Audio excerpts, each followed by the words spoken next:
And then after Marketo, you moved on to, I guess, John Miller's next company, which was Demandbase, right? Yes, sort of. So John Miller actually left Marketo and started Engagio.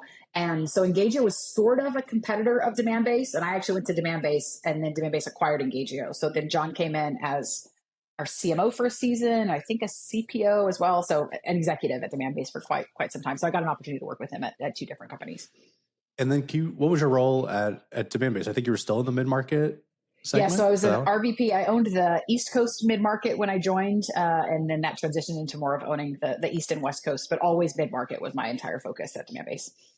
And what is it like managing mid-market reps? Like, what is the secret there? Like, when you're not just like in the deals themselves, but like, what's the difference between managing, like, let's say a mid-market rep or maybe an enterprise rep versus like a commercial rep? How do you sort of think about the difference?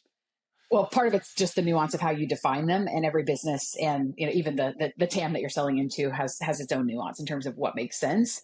I love mid-market, specifically how we defined it at Marketo and Demandbase. There was a lot of similarities. At Demandbase, it was companies that were larger than 25 million in annual revenue, but smaller than $1 billion. So similar to how we broke it down at Marketo.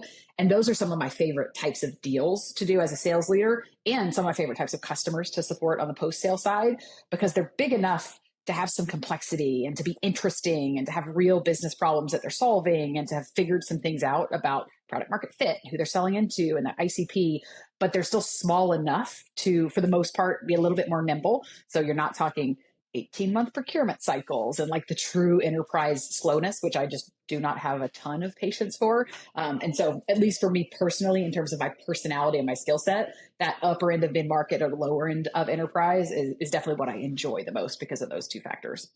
Totally agree with you. I think at Doc, we've been experimenting with where do we sell into? And like, we started super SMB, but it wasn't that interesting because they don't even have a sales process. There's not that much to work with. They're still even figuring out their own business model. But as you start to drift into mid-market, all right, they have product market fit. They have something that's working. They're going through all like the scaling challenges of a company. And that's where like technology, like a Demandbase, like can get really helpful and sort of put, supercharge that growth that they're trying to make happen. And that's why I would say it probably is even SMB really interesting depending on the product that you're selling or the problems that you're trying to help them solve. Because if you're helping them nail product market fit or pricing and packaging or what should we build based on this persona, like there's really interesting things that happen in those first 50 employees.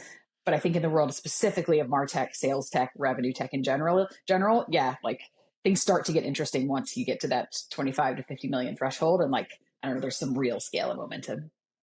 Did you feel like Demandbase was creating a new category, a new type of software? Were you sort of leading the way, or do you think of it more as like you were, all right, account-based marketing kind of already existed and you were a solution to help like supercharge that? How did you think about kind of structuring the sale and the positioning?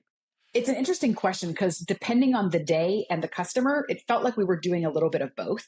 So there was certainly the element of ABM was just the next phase of what marketing automation needed to grow into. So acknowledging that there's a different way to go to market, that we need to be much more focused, more relevant, less scale, all of those things. Like part of that was just sort of where the need for ABM came from.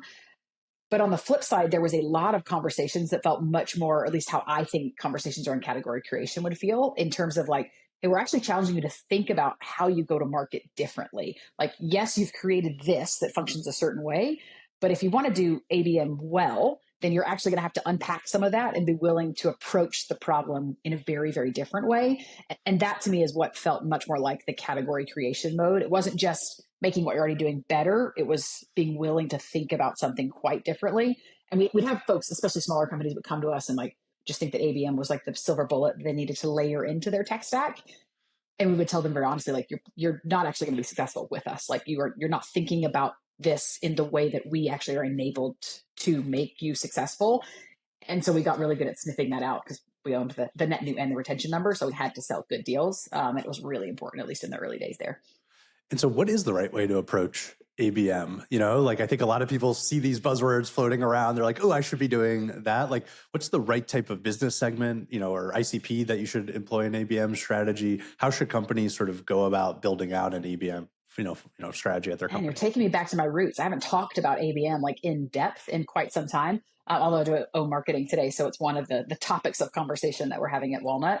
And the first place that I would always tell people to start is, regardless of whether you're in entirely inbound motion and you're trying to build some sliver of the business that's outbound, like there's got to be a data layer that you get in place that there's some commitment around actually getting it right. So it sounds super, super basic, but you've got to actually be committed to a target account list. And then as a company, so end to end, not just your CMO, but like the company has to be committed to, hey, there's a certain subset of our ICP and we are willing to double down and spend money and resources on going and building awareness and building brand there because we're committed to, we believe that they're going to be bigger deals and stickier deals for us. And that's the real fundamental, like simple thing that so many of those early customers, whether it's Demandbase or other players in the space, that they would miss that. Like it was literally like, well, we've got a list of 1,000 companies and we're going to upload it into some system and you guys are going to do magic and get us deals, out of that list. And that's not really how it works. Yeah, I think we tried to do this at Lattice a few different times and had a bunch of false starts where I was like, let's have our list of 20,000 accounts, then let's have our list of 10,000. It's like hard to do. I was doing, I'm in the marketing seat trying to, and I was like, okay, I can run ads at this segment. I can do some things, but I think we sort of got better at it as we actually made the list smaller, which was maybe more, unintuitive, where I was like, okay, let's start with 100 and let's really focus on these 100 and go after them. And we know that these are perfect. And that's sort of what we're trying to do now at Doc too, with our own sales motion is let's keep it really small and tight. Yep. And then sort of build out there as we get more sophisticated and better at as an organization. So yeah, every company's different, obviously, and the product that you sell is different. But as a general rule, somewhere between like 500 and 2,500, depending on the size of your go-to-market organization, like try to figure out some subset of that and then start there.